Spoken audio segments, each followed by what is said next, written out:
Hello everyone, Miss World Trinidad and Tobago here. Welcome back to my podcast, the Be Mindful podcast. Episode 2, we have our lovely guest here. Would you like to introduce yourself to the viewers? Thank you. Hi everyone, I'm Sharon Charles, psychologist and independent therapist in Trinidad and Tobago. It's really wonderful to be here. And I'm happy you're here with me. So let's start the conversation simply. What is mental health? How would you describe that to us? Well, mental health is something that we all have. Mm-hmm. We all go through good mental health. Right. All right, it's emotional. Some of us have negative mental health, but it's okay. Mm-hmm. It's confused then with mental illness, right, which is the inability to properly handle situations that come to you. You may take a longer time. It may not be something that you can cope with. Right. And you said, because it is affected, so what are some things that can affect your mental health?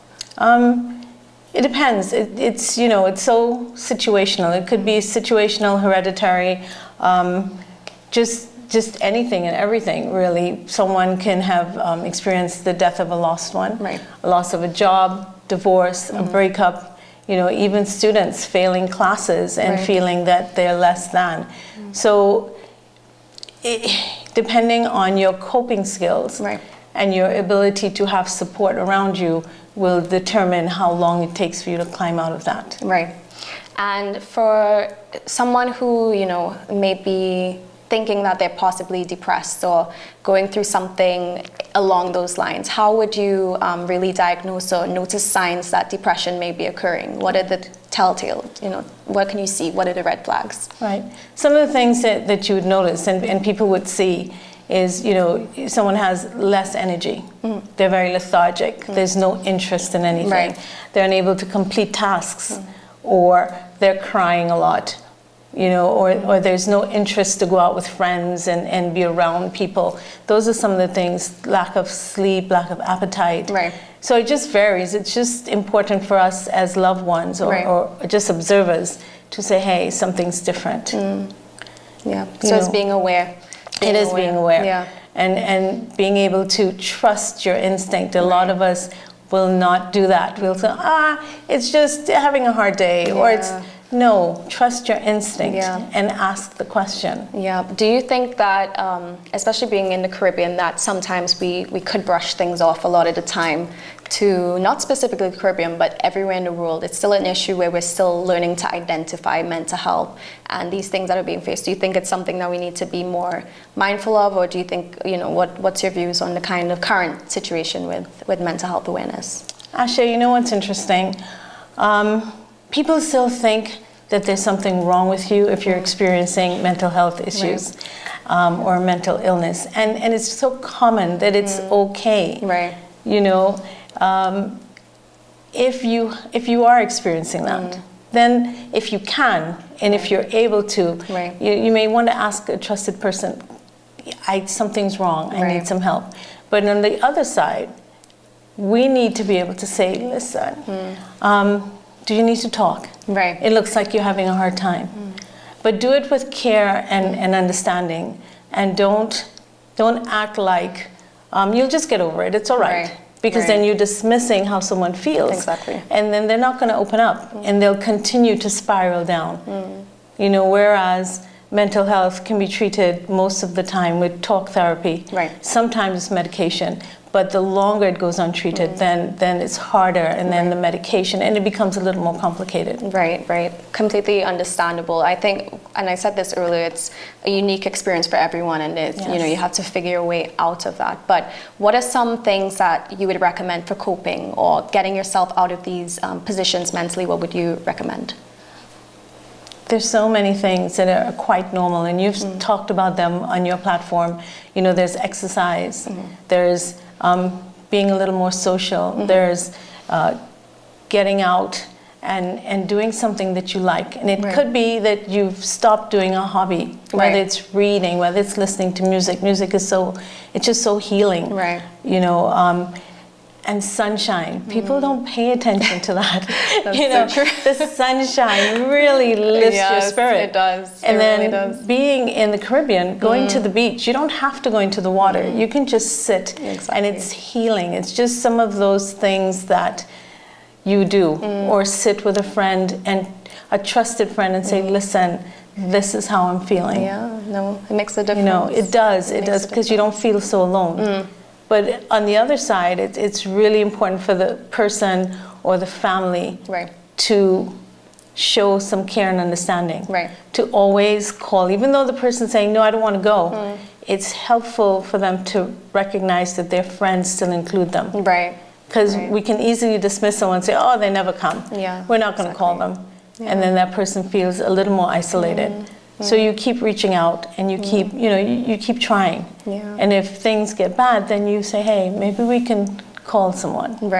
I completely agree. And I had a friend who experienced depression, and those moments where you feel as a friend that the calls are being declined or the invitations are not being accepted, it's just, it's easy to be offended, it's easy to get in your own ego, but I'm happy you said exactly that. You keep going when you love somebody, no matter what. They may be kind of acting that way. You have to be compassionate, and I think compassion really changes a lot of things in the world. But what would you say, as a friend, if I was worried about someone, what would you recommend me to do? How do I help my friend who I'm thinking about? Sometimes you, and we've said this before, you'll just say, you know, I recognize that you're not yourself. Can I help? It may be as simple as that. Or, you know, can I just come and spend some time with you? Or just, you know, invite them, let's go for a walk. Or, you know, you can talk and let them tell you what they need. Whether they need you to listen or whether they need you to give an opinion. But whatever you do, do it with some mindfulness that that person really may be confused, not sure, you know, on the edge. So don't ever dismiss. And whenever you're talking, just care, a hug, you know, any of those things that I think in the past people say, you know, that's normal, that's how we are as people, but we're not doing those things anymore. We're not, especially since the pandemic, we have even more separation and isolation naturally. You know, some people cry all the time, and some people go, suck it up, stop crying. No, nobody wakes up and decides they're going to cry all day. You know, so you may just need to sit there. It takes a lot out of you as a person just watching your friend go through this, but you may just need to be there. Exactly. And I think what's important too is that it's not glamorized. You know, we have this common, when we speak about mental health, it's almost like when we see the reality of it, it's hard to see sometimes. And I think that's what a true friend, when you come in and you realize this is a lot worse than I thought, but like you said, being there and standing by your friend, I think really makes a difference. It does. There's something I think I need to say. It's we think about stress, we think about depression, we think about all those things, and we immediately think it's women. You know, women do experience, you know, depression and all those other associated disorders more than men. However, men also experience it. And because we tend to dismiss men and say, you know, you're supposed to have this bravado, whatever, we don't pay attention to them going through the same things. They may not go out as often. Or if they do, because it's expected, they'll stand in a corner. So we need to pay attention to the men as well. We do. You know, and women, yes, we're emotional beings for the most part, not all, but sometimes there's something else.